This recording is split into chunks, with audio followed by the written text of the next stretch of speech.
Hello everyone. I hope आप सब बहुत अच्छे होंगे। आज हम लोग क्या करेंगे, बेसिक इंग्लिश का क्लास 3 देखेंगे। और इस क्लास 3 में आपको सब्जेक्ट, वर्ब, ऑब्जेक्ट की जानकारी मिलेगा। और ये अगर आप इंग्लिश सीखना चाहते हैं तो इसकी जानकारी होना बहुत ज़्यादा ज़रूरी है। जब तक आप सब्जेक्ट, वर्ब, ऑब्जेक्ट को नहीं समझेंगे तो फिर आपको सेंटेंस बिल्कुल समझ में नहीं आएगा। पिछले क्लास में हम लोग सेंटेंस के बारे में पढ़े थे, सेंटेंस कैसे कैसे बना उसके बारे में हम लोग पढ़े थे। अगर आप पिछले 2 क्लास नहीं देखे तो 2 क्लास जाके प्लीज़ देखिए, उसके बाद आपको ये थर्ड क्लास बिल्कुल समझ में आएगा। तो आज हम लोग देखते हैं क्या, कि जो सब्जेक्ट होता है, वर्ब होता है, ऑब्जेक्ट का होता है। बहुत सारे स्टूडेंट्स को प्रॉब्लम होता है कि सर सब्जेक्ट नहीं पहचान पाते हैं, वर्ब नहीं पहचान पाते हैं, ऑब्जेक्ट क्या होता है इसका आइडिया ही नहीं है। जब इस तीनों का आइडिया नहीं रहेगा तो फिर सेंटेंस नहीं बनेगा, और सेंटेंस जब तक बनेगा नहीं तो फिर आप इंग्लिश सीख नहीं पाओगे। तो ये तीनों का जानकारी होना बहुत ही ज़्यादा ज़रूरी होता है। तो चलिए हम लोग इसको स्टार्ट करते हैं। सब्जेक्ट क्या होता है, क्योंकि देखिए होता है क्या, अगर आपको मान के लिए कोई भी सेंटेंस बनाना हो, इंग्लिश का सेंटेंस बनाना हो, तो इसके आपको सब्जेक्ट, वर्ब और ऑब्जेक्ट की जरूरत पड़ेगा, तभी आपका सेंटेंस बन पाएगा। तो आप कह सकते हैं किसी भी सेंटेंस का जो ड्राइवर होता है ना, ये ड्राइवर, यही सब्जेक्ट होता है, यही ड्राइव करेगा। अब मान लीजिए कोई गाड़ी चलाना हो, ड्राइवर का पता ही नहीं तो गाड़ी खुद चलेगा? नहीं चलेगा। तो आपको सबसे पहले ड्राइवर को पकड़ना है।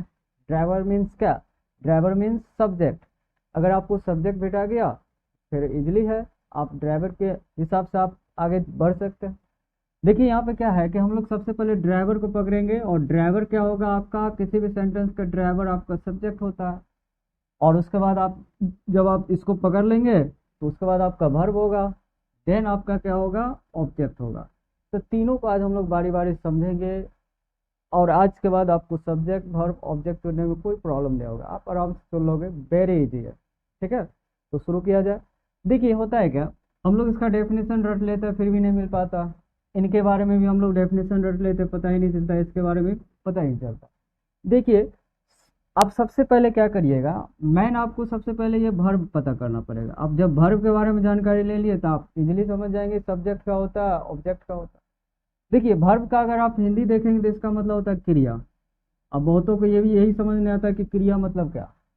अब ये क्रिया उरिया भूल जाइए, क्रिया आज से नहीं बोलना है। आज के बाद आप इस वर्ब को बोलेंगे काम। कोई भी काम हो जिसको किया जा सके, कोई भी काम हो, किसी प्रकार का काम हो, सबको वर्ब कहते हैं। आई होप आप समझ गए। ये क्रिया के चक्कर में जो होता है वर्ब नहीं समझ पाते क्रिया मतलब क्या। ठीक है, तो ये यहाँ पर अगर हम लोग इसका शुद्ध हिंदी देखें, अगर इसका मीन समझे तो वर्ब का मतलब होता है काम। जब आप इसको काम समझेंगे तो वेरी इजी हो जाएगा। अब देखिएगा, और वर्ब का मतलब काम हुआ, इस काम को कोई भी करेगा, कोई भी करेगा, कोई भी कर सकता है। अगर इस काम को कोई भी किया तो जो भी इस काम को करेगा वही आपका सब्जेक्ट हो जाएगा। आई होप समझ गए। तो इसका मतलब क्या कह सकते हैं, सब वर्ब ही डिसाइड करता है कि मेरा सब्जेक्ट क्या है, और वर्ब ही डिसाइड करेगा कि मेरा ऑब्जेक्ट क्या होगा या नहीं होगा। समझ रहे बात को? तो यहाँ पे देखिएगा, वर्ब का मतलब क्या समझे आप, काम। कोई भी काम हो रहा है उसको हम लोग क्या कहेंगे, वर्ब। और उस काम को करने वाले को क्या कहेंगे, सब्जेक्ट। समझ गए। और अब बताइए, इस काम को जो करेगा, मान लीजिए आप कोई भी काम करेंगे, उस काम का फल तो पड़ेगा, कोई भी तो फल मिलेगा, कोई भी तो उसका जो आउटकम आएगा, कोई भी तो रिजल्ट आएगा। ठीक है, उसी रिजल्ट को हम लोग क्या कहते हैं, मान के चलिए आप ये काम किए तो जो काम किया उसको सब्जेक्ट, इस काम का जो रिजल्ट आएगा, जो रिजल्ट आएगा, जो परिणाम मिलेगा, उसको ही हम लोग यहाँ पे ऑब्जेक्ट कहेंगे। समझ में आ गया? तो आपने समझा कि जो काम करेगा उसको सब्जेक्ट कहेंगे, और इस काम को करने के बाद जो रिजल्ट आएगा, जो इफेक्ट पड़ेगा, जो परिणाम आएगा, वही आपका ऑब्जेक्ट होगा। और यहाँ पे एक चीज़ और समझ लीजिए, आपने काम किया तो सब्जेक्ट तो बेटा गया, लेकिन उस काम का कोई फर्क ही नहीं पड़ा, फल ही नहीं मिला, तो आप उसको क्या कहिएगा, वहाँ पर ऑब्जेक्ट नहीं कहिएगा, बल्कि उसको क्या कहना है, उसको अदर वर्ड कहना है। वो आपका अन्य शब्द हो गया। तो ये तो बच्चा वाला एक छोटा सा डिफरेंस है, इसमें तो इजीली है, पिछले क्लास में भी समझाए थे। इफेक्ट पड़ा, रिजल्ट आया, आउटकम आया तो ऑब्जेक्ट, आउटकम नहीं आया अदर वर्ड। आई होप समझ गए होंगे आप लोग। तो चलिए बढ़ते हैं। तो यहाँ पे एक एग्जाम्पल ले लेते हैं। कैसे? जैसे मैंने यहाँ पे लिखा सनी ड्राइव्स ए कार। तो चलिए आप सब इसमें सेलेक्ट कीजिए, सेलेक्ट ये कीजिए कौन सब्जेक्ट होगा, कौन ऑब्जेक्ट होगा, कौन वर्ब होगा, सेलेक्ट कर सकते हैं। देखिए सबसे पहले मेन क्या है कि आपको काम पकड़ना है कि इसमें काम कौन सा हो रहा है, ठीक है। और अगर आप काम पकड़ लेंगे तो उस काम को करने वाला सब्जेक्ट हो जाएगा, उसका जो आउटकम आएगा वो क्या हो जाएगा, आपका ऑब्जेक्ट हो जाएगा। तो चलिए सबसे पहले इसमें देखते हैं काम कौन सा होगा। ड्राइव्स, ड्राइव्स का मतलब क्या है, चलाना। इसका मतलब यही चलाने वाला काम हो रहा है। तो जो चलाने वाला काम हो रहा है इसी काम को हम लोग वर्ब कहेंगे। तो बोलिए कोई दिक्कत? अब इस ड्राइव वाला जो काम कर रहा है कौन कर रहा है, तो सनी कर रहा है। तो जो काम करेगा उसको सब्जेक्ट कहेंगे। तो देखिए मैंने क्या बताया आपको कि सेंटेंस बनाने के लिए आपको तीन चीज की जरूरत पड़ेगा, सब्जेक्ट, वर्ब और ऑब्जेक्ट। तो मैंने क्या कहा कि अगर आपको सब्जेक्ट ढूंढना हो, वर्ब ढूंढना हो, ऑब्जेक्ट ढूंढना हो, तो सबसे पहला काम क्या करना, आपको वर्ब को पकड़ लेना। और वर्ब का मतलब आप जो क्रिया जानते हैं आप उसको थोड़ा साइड करिए। वर्ब का मतलब काम। इससे दुनिया में जो भी काम होगा, जिस प्रकार का काम होगा, सब के सब क्या होगा, वर्ब होगा। और उस काम को करने वाले, उस काम को जो भी करेगा उसको हम लोग सब्जेक्ट कहेंगे। और ऐसा तो है नहीं कि अगर आप कोई भी काम करिएगा उसका आपको परिणाम नहीं मिलेगा, उसका रिजल्ट तो जरूर आएगा। लेकिन कुछ कुछ होता है कि हम लोग बेतुका काम करते हैं जिसका कोई आउटकम ही नहीं आता। तो जब आप उसका आउटकम नहीं आएगा फिर अदर वर्ड में चला जाएगा। देखिए अगर आप उस काम को करेंगे तो सब्जेक्ट, उस काम का जब आपको रिजल्ट मिल गया, जब आपको परिणाम मिल गया तो उसको ऑब्जेक्ट कहेंगे। आई होप आप सब समझ गए होंगे। काम को वर्ब कहते हैं, उस काम को करने वाले को क्या कहते हैं, सब्जेक्ट, और उस काम का जो फल मिला उसको ऑब्जेक्ट कहते हैं। आई होप समझ गए। किसी भी सेंटेंस में सबसे पहले आप क्या करेंगे, वर्ब का तलाश करेंगे। वर्ब मतलब काम, जो काम हो रहा है उसको तलाश करेंगे। उसके बाद देखेंगे उस काम को करने वाला है कौन, और फिर उस काम का परिणाम मिला कि नहीं मिला इसको देखेंगे। मिल गया, आपका ऑब्जेक्ट हो गया। कोनो ऐसा होगा जिसमें काम होगा और मिलेगा ही नहीं परिणाम, तो वो आपका अदर वर्ड में चला जाएगा। क्लियर है? चलिए एक एग्जांपल समझते हैं हम लोग। यहाँ पे एक एग्जांपल है, सनी ड्राइव्स ए कार। तो चलिए सनी ड्राइव्स ए कार, आप लोग सेलेक्ट करें इसमें सब्जेक्ट कौन होगा, वर्ब कौन होगा, ऑब्जेक्ट कौन होगा। तो पहला काम हमने बताया था, पहला काम क्या करना आप लोग को, तो पहला काम करना है कि वर्ब को सिलेक्ट करना। इसमें वर्ब कौन है, तो कहिएगा वर्ब मतलब ड्राइव, ड्राइव मतलब चलाना, ये चलाने वाला काम हो रहा है, तो यही आपका क्या हो गया, वर्ब हो गया। तो ये वर्ब हो गया। अब इस ड्राइव का काम, चलाने वाला जो काम कर रहा होगा वो कौन कर रहा होगा, तो सनी। तो सनी आपका सब्जेक्ट हो गया। भाई ये काम कर रहा है तो इस काम का इफेक्ट तो पड़ रहा है, गाड़ी तो चल रहा है। ऐसा तो नहीं कि गाड़ी नहीं चला, ड्राइव कर रहा चल नहीं रहा, इफेक्ट तो पड़ रहा है। और जब इफेक्ट पड़ेगा तो ये आपका क्या हो जाएगा, ये आपका ऑब्जेक्ट हो जाएगा। क्लियर है? जैसे देखिएगा यहाँ पर और मैं कुछ एग्जांपल ले लेते हैं। एग्जांपल है क्या, जैसे he reads, he reads a book, ले लीजिए एक एग्जांपल। इसमें सबसे पहला काम क्या करना है, आपको तीनों तलाश करना है, सब्जेक्ट, वर्ब और ऑब्जेक्ट। तो पहला काम क्या है कि आपको वर्ब पहले सेलेक्ट करना है। तो वर्ब कौन होगा इसमें, तो चलिए पढ़ना, पढ़ने वाला काम हो रहा है, तो यही आपका वर्ब हो गया। और इस काम को कोई तो कर रहा है, और जो इस काम को कर रहा है वो आपका सब्जेक्ट हो गया। बताइए इस काम का फर्क तो पड़ेगा, जब बुक पढ़ेगा तो जरूर है कि पेजेस बढ़ेंगे, पढ़ा हुआ काम होगा। इसका मतलब क्या, इफेक्ट पड़ रहा है इस पे। तो जब इफेक्ट पड़ रहा है तो ये क्या हो जाएगा, आपका ऑब्जेक्ट हो जाएगा। क्लियर है? लेकिन कहिएगा सर जिसमें अगर काम नहीं होगा क्या वो सेंटेंस नहीं होगा, तो देखते हैं उसको भी। जैसे देखिए यहाँ पे लिखा हो क्या, ही इज अ डॉक्टर। आप कहिएगा सर इसमें तो काम हो नहीं रहा है, तो इसमें तो सब्जेक्ट होगा नहीं, लेकिन सेंटेंस तो है। तो यहाँ पर आपको समझना पड़ेगा। तो ये देखिए क्या होता है, कुछ ऐसा आपका वर्ब होगा जिससे आपको काम होने का पता नहीं चलेगा। ठीक है? तो इसका मतलब जब काम नहीं होगा तो क्या उसमें सब्जेक्ट नहीं होगा, फिर भी सब्जेक्ट होगा। देखिए वर्ब के दो फॉर्म होते हैं, ध्यान समझिएगा। वर्ब के दो फॉर्म होते हैं, इसको समझ लीजिएगा तो आपका काम क्लियर हो जाएगा। एक वर्ब से क्या होता है, बीइंग का बोध होता है, और एक वर्ब से क्या होता है, डूइंग का बोध होता है। तो बीइंग का मतलब क्या होता है, होना का बोध होता है, और डूइंग का मतलब क्या होता है, करना का बोध होता है। इसका मतलब समझिए पहले। बीइंग मतलब जिससे सिर्फ होने का पता चले, और इसका मतलब क्या हुआ, कुछ करने का पता चलेगा। तो इसका यहाँ पे ये सेंस निकल के आया, अगर कोई भी वर्ब का अगर हिंदी करिएगा, अगर उसके लास्ट में ना आ गया तो डूइंग हुआ। और कोई भी वर्ब ऐसा होगा जिससे होने का पता चल रहा है, सिर्फ होने का पता चल रहा है, ना उसे कोई मतलब नहीं है, तो वो आपका बीइंग वर्ब हो जाएगा। ठीक है, बिना वर्ब का तो आपका सेंटेंस बनेगा नहीं, तो वर्ब तो चाहिए ही चाहिए। जैसे यहाँ पे एक एग्जांपल ले लेते हैं, इसी को बीइंग वाले वर्ब को हम लोग हेल्पिंग वर्ब भी बोलते हैं, और यहाँ पर डूइंग वाले वर्ब को मैन वर्ब बोलते हैं। ठीक है, ये आपका मैन वर्ब हो गया। मैन वर्ब का मतलब क्या, जो मैन आदमी होगा उसको हम लोग मैन वर्ब कहेंगे। जो काम करेगा, कोई भी मुख्य काम करेगा, इसमें जो भी मुख्य काम होगा उसको मैन वर्ब कहेंगे। और जो मुख्य काम नहीं होगा वो आपका क्या होगा, हेल्पिंग वर्ब में आ जाएगा। जैसे देखिए, हेल्पिंग वर्ब की संख्या आपका निर्धारित है, ये 24 आता है। इसी में आपको is, am, are, was, were, have, has, do, does, can, could, may, might, ये सारा चीज आता है। बाद में के जितने भी ना वाला सब इसमें आ जाएगा। और ना वाला मतलब क्या, मैन वर्ब। ठीक है, पढ़ना, लिखना, सोना, उठना, बैठना, जाना, आना, सारे के सारे क्या आपका मैन वर्ब है। तो मैंने क्या कहा कि सेंटेंस में आपको दोनों दिखेगा, या तो कभी कभी अकेला भी दिखेगा। जैसे देख लीजिए, सेंटेंस बनने के लिए कितने चीज की जरूरत है, 3 चीज की। तो आप सब्जेक्ट तो ढूंढ ही लोगे। सब्जेक्ट का डेफिनेशन क्या है, जो कोई काम करता। या आप ये भी दूसरा डेफिनेशन कर सकते हैं, जिसके बारे में कुछ कहा जाए या जिसके बारे में बात किया जाए उसको भी सब्जेक्ट करते हैं। आपने देखा सब्जेक्ट के यहाँ पर 2 तरह का डेफिनेशन, काम करेगा तो सीधा सब्जेक्ट, या उसके बारे में बात करेगा तो वो भी सब्जेक्ट। क्लियर है। और वर्ब की बात करें तो वर्ब में आपको 2 तरह का वर्ब मिलेगा। एक होने वाला पता चलेगा तो होने वाला को हेल्पिंग वर्ब कहेंगे, और एक आपका मैन वर्ब होगा जिससे करने का बोध होगा। तो वर्ब 2 तरह का यहाँ पाएगा।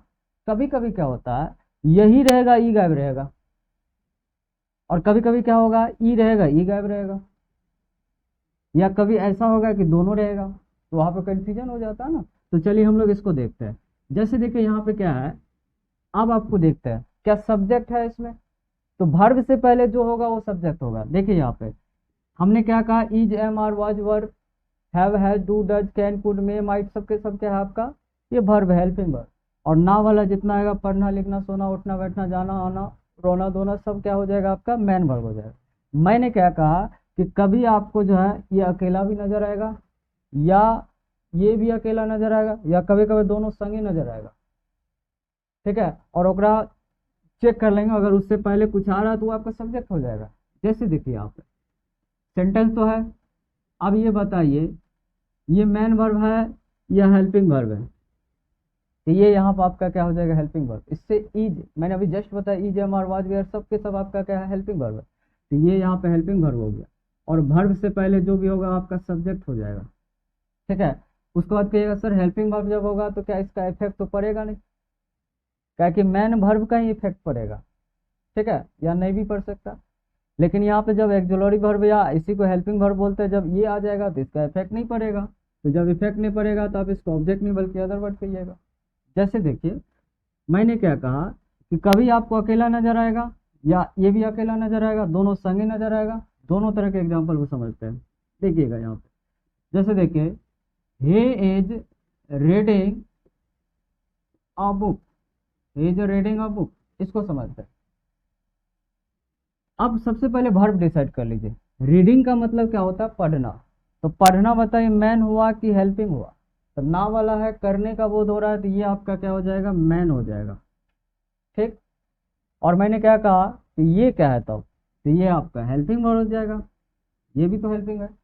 मैंने कहा कि दोनों संग हो सकता है, एक साथ हो सकता है, या दोनों कभी कभी अकेला हो सकता है। अब उसके जस्ट बगल में बात कर रहे हैं पढ़ने का, तो पढ़ने वाला काम कौन कर रहा है, तो पढ़ने वाला काम ही कर रहा है, तो ही आपका सब्जेक्ट हो गया। इसका इफेक्ट पड़ेगा तो ये आपका ऑब्जेक्ट हो गया। तो यहाँ पे देखिए वर्ब आपको 2 तरह से निकला, एक आपका एक्जुलरी वर्ब या हेल्पिंग वर्ब, या एक मैन वर्ब। 2 तरह का वर्ब आएगा। ठीक है, जैसे देखिए कभी किसी में अकेले नजर आएगा, जहाँ पे देखिए यहाँ पे सिर्फ हेल्पिंग वर्ब अकेले है, या कभी कभी देखिए दोनों संग एक ही साथ रहेगा। यहाँ पर और एक समझ लेते हैं। जैसे देखिए, हे इट्स अ मैंगो। अब देखिए यहाँ पे इट्स का मतलब क्या, वर्ब है, खाना वर्ब है आपका। और जब ये खाना वर्ब है और ना वाला चीज आ रहा है, तो ना वाला को क्या बोलते हैं, मैन वर्ब। और ये जो करने वाला कौन है, ही, तो ही आपका सब्जेक्ट हो गया। इसका इफेक्ट पड़ेगा तो ये आपका ऑब्जेक्ट हो गया।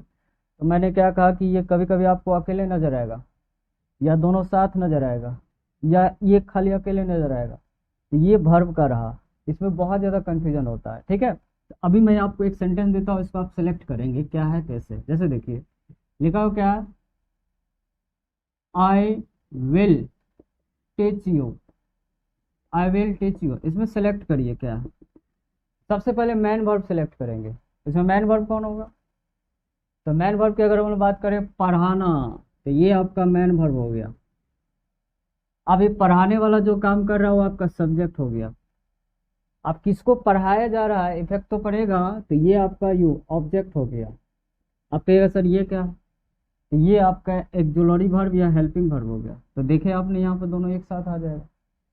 ठीक है, तो ये क्लियर हो गया, पूरी तरह से क्लियर हो गया। सब्जेक्ट का मतलब क्या होता है, जो काम करता है उसको सब्जेक्ट कहते हैं, या सब्जेक्ट के बारे में बात किया जाता है।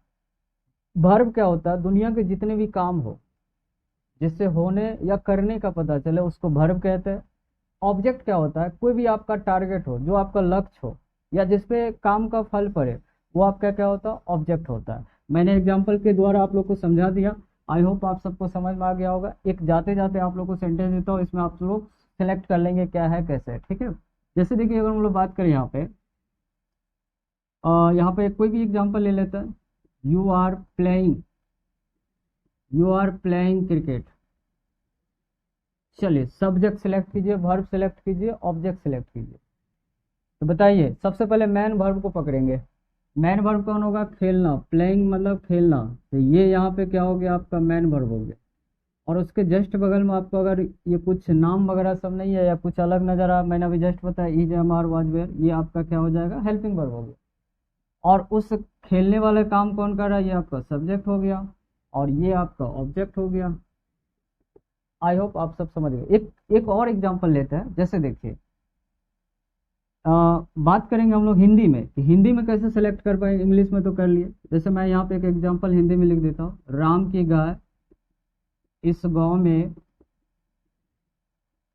सबसे अच्छी है, सबसे अच्छी है, इसको सेलेक्ट करिए। ये सर हिंदी में तो बड़ा डिफिकल्ट होता है, इंग्लिश में तो ऐसे सेलेक्ट कर लेंगे, हिंदी में बताइए। तो चलिए बाबू इसमें बताइए आपका सब्जेक्ट क्या होगा, सब्जेक्ट क्या होगा। तो मैंने क्या कहा कि या तो सब्जेक्ट काम करेगा या सब्जेक्ट के बारे में बात होगा। आपके मन में आ रहा होगा कि राम शुरू में है, इसी को सब्जेक्ट मार देते, ये बिल्कुल गलत हो जाएगा। जो शुरू में रहता है ये निश्चित नहीं कि वो सब्जेक्ट ही होगा। सब्जेक्ट कहीं भी रह सकता है, एक सेंटेंस में कहीं भी रह सकता है। आप कहिएगा तो होगा क्या इसमें, तो बताइए यहाँ पे कह रहे राम की गाय इस गांव में सबसे अच्छी है। तो बताइए राम के बारे में बात हो रहा है या गाय के बारे में बात हो रहा है। अच्छा काम नहीं हो रहा, लेकिन किसी बारे में बात तो हो रहा है, राम के बारे में नहीं बल्कि उसके गाय के बारे में बात हो रहा है। इसका मतलब गाय हो क्या हो जाएगा, यहाँ पे सब्जेक्ट हो जाएगा। अब बड़ा से बड़ा सेंटेंस में आप सब्जेक्ट सिलेक्ट कर सकते, वो भी इजिली। और जब आपको सब्जेक्ट भेटा जाएगा ना, वर्ब आप सेलेक्ट कर लेगा ना, तो आप बड़े बड़े ट्रांसलेशन भी आप इजीली बना सकते हैं। बहुत जल्दी हम ट्रांसलेशन भी पढ़ाएंगे आप लोग को, और वेरी इजी, बहुत ही आसान तरीका से ट्रांसलेशन बनता है, हम आप लोग को बिल्कुल बताएंगे उसके बारे में। ठीक है, तो देखिए राम की गाय, आप कहेगा चलिए हिंदी में तो आप सिलेक्ट हो जाएगा, थोड़ा इंग्लिश का भी बढ़ा दीजिए, तो उसके बाद हम लोग बात करते हैं। जैसे देखिए अगर हम लोग बात करें इंग्लिश में, थोड़ा बड़ा सेंटेंस देते हैं। जैसे लिखा हुआ है the students, the students of Bihar, the students of Bihar are famous in the world. अब बताइए इसमें सब्जेक्ट बताइए, the students of Bihar are famous in the world. पहले इसका हिंदी कर लेंगे, अगर हिंदी नहीं आएगा तो फिर बिना हिंदी का भी हम लोग कर सकते हैं। जैसे देखिए यहाँ पे क्या, the students of Bihar are famous in the world, मतलब क्या हुआ, इसमें थोड़ा सारांश लेंगे, बाद बाकी दुनिया की बात हो रही है, बिहार की बात हो रही है, स्टूडेंट्स की बात हो रही है, फेमस की बात हो रही है। तो आप तो ऐसे ही अंदाज़ा लगा सकते हैं, सर सबका वोकेब अगर पता चल जाए तो आप इजीली आप हिंदी बता सकते हैं कि बिहार का जो स्टूडेंट है, जो छात्र है, दुनिया में फेमस। ठीक है, तो इसका मतलब अब इसमें काम नहीं हो रहा है, जब काम नहीं हो रहा है लेकिन उसके बारे में तो बात हो रहा है। तो जरा बताइए इसमें सब्जेक्ट कौन होगा, बिहार होगा। कहेगा सर बिहार ठीक लग रहा है, बिहार होगा, लेकिन ऐसा बिल्कुल नहीं है। ठीक है, गलत हो जाएगा। अब यहाँ पर बात हो रहा है बिहार के बारे में नहीं, बल्कि फेमस कौन है, छात्र फेमस है, स्टूडेंट फेमस है। तो जब स्टूडेंट फेमस है तो उसके बारे में बात हो रहा है। तो आपका यहाँ पे स्टूडेंट्स क्या हो जाएगा, आपका सब्जेक्ट हो जाएगा। समझ में आ गया, यही चीज़ होता है। और नेक्स्ट क्लास में हम लोग और एडवांस सब्जेक्ट कैसे सेलेक्ट करते हैं इस पे वीडियो आएगा। तो आप सब इस चैनल से बने रहेंगे, और जो हमसे जुड़े रहना चाहते हैं